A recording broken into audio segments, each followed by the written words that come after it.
I often have friends asking me, what are ghosts like?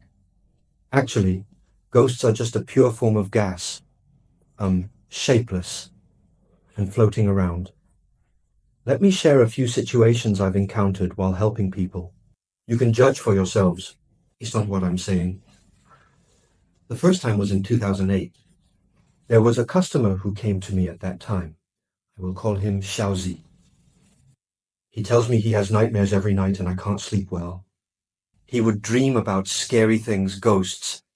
I was logical about it, told him. To try liver supplements and Chinese medicine, get herbs from a Chinese shop, and see results in a week. I noticed his dark circles, bluish forehead, and discolored thumb, indicating poor mental state. He got medicine. He returned more serious. His eyes were darker, and he mentioned strange things at home. I went with him to his house. We arrived around 6. After being frightened, it's easy to notice these kinds of symptoms, so he went to get some medicine. About a week passed, and I kind of forgot about him. Then he came back to see me, and this time it was even more serious. I could clearly see that his eyes were darker, and he mentioned that there were strange things in his home. I didn't know what it was, so I thought I would help him check it out. That day, I didn't have much going on, so I went with him to his house. When we arrived, it was around 6 in the evening. As soon as I stepped inside, I could clearly feel a chill coming from his room. I wasn't sure, so I thought I'd help him take a look.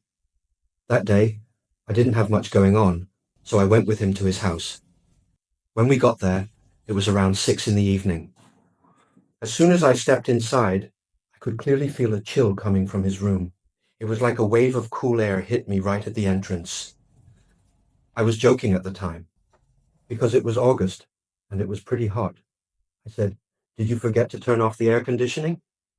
He replied that the air conditioning was off, and hadn't even been on at all. So I went inside. Once we got inside, I could really feel that his room was quite cool. There was a gentle breeze, and after looking around the room, I finally spotted a round, faint black mist floating in the southwest corner of his bedroom. At that moment, I reached out and touched it, and I could clearly feel that my hand got really cold as I passed through the mist. I called Xiaozi over and asked, "Can you see this mist?" He said he could see a bit of it, something grey that looked like smoke. At that time, I didn't explain to her what it was. I just took a bowl of clean water and used some methods to purify it. I sprinkled the clean water around the room, and as I did, the mist gradually became lighter until it finally disappeared. After that, I placed some protective items and decorations in her room and other areas. Later on, she gave me feedback that she hadn't had any nightmares since then, and her symptoms improved significantly. Months later, he came back to see me, and even treated me to a meal to thank me for helping him with this issue. He asked me what that mist he saw actually was. In fact, it's what we often refer to as a ghost. Negative energy. So you know that a person is actually a bundle of positive energy.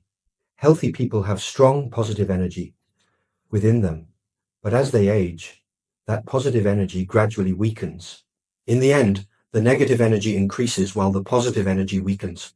When a person is born, their positive energy is very weak, especially in children. There's a saying that many children are more likely to see ghosts and other supernatural beings, and that's because their positive energy is weak while their negative energy is relatively strong. As we age, around our 20s and 30s, that's when our positive energy is at its peak. After turning 30, that positive energy starts to decline, while negative energy becomes stronger. By the time a person passes away, only negative energy remains. So, ghosts are actually just a form of negative energy. What we saw that day was a particularly strong mass of negative energy. In our daily lives, there are many sources of this energy all around us. Some of it is naturally accumulated, while some comes from areas with fewer people or animals, which can also generate negative energy. Most of the time, this negative energy doesn't affect us. It only becomes a problem when it gets really strong. It only affects us when it becomes really strong. At that point, we can clearly see it.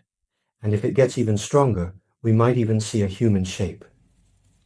So, normally, healthy people can't feel or see this negative energy, and it stays away from us.